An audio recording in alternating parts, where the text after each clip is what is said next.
we're all prone to hyperbole. It's a great stage, a lot of drama that goes on in here.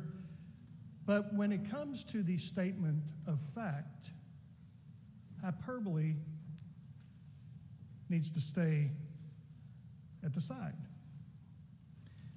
Now, I'm confident that both the gentleman from Franklin and the lady from Jefferson truly believe what they've just said, because they relied on a group that cloaks itself in nonpartisanship, as the lady from Jefferson said, a trusted nonpartisan organization.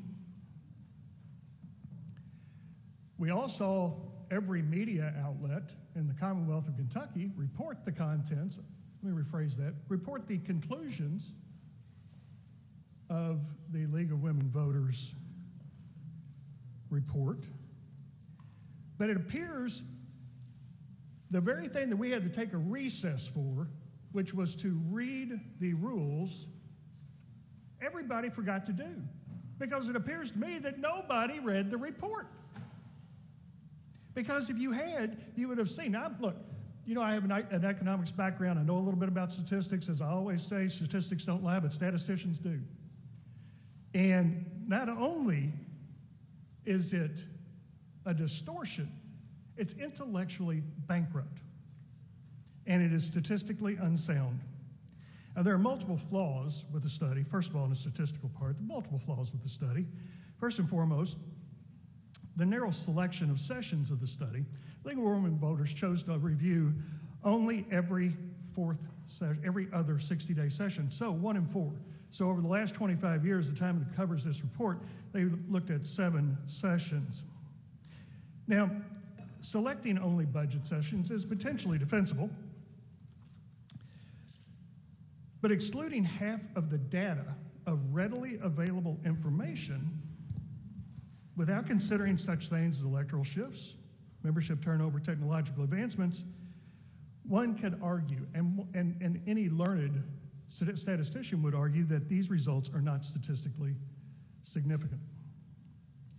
But perhaps more egregious than the statistical failings of this report is the fact that the report data itself concludes exactly opposite of what the stated mission was, what the stated report said. Because you see, according to the study, the use of so-called fast-track measures began to increase between 1998 and 2002. Presumably, that coincides with the shift in power of the Senate. From there, the rate increases each year through 2014. And then, between 2014 and 2018, there was a dramatic decrease from 42% to 23% when this majority took over the House and wrote the rules. Now, I understand that it's difficult to allow facts to influence your opinions. And, you know, there were words like disappointed that were used. I'm disappointed that nobody took the time to read the dang report. And yet, it was reported as if fact and was reported without question. The fact of the matter is, number of fast-track measures that were utilized to pass legislation from the time of the Democratic majority in 2014 to the Republican majority in 2018, 23%. What happened between them, we don't really know, because they didn't bother to even use the data.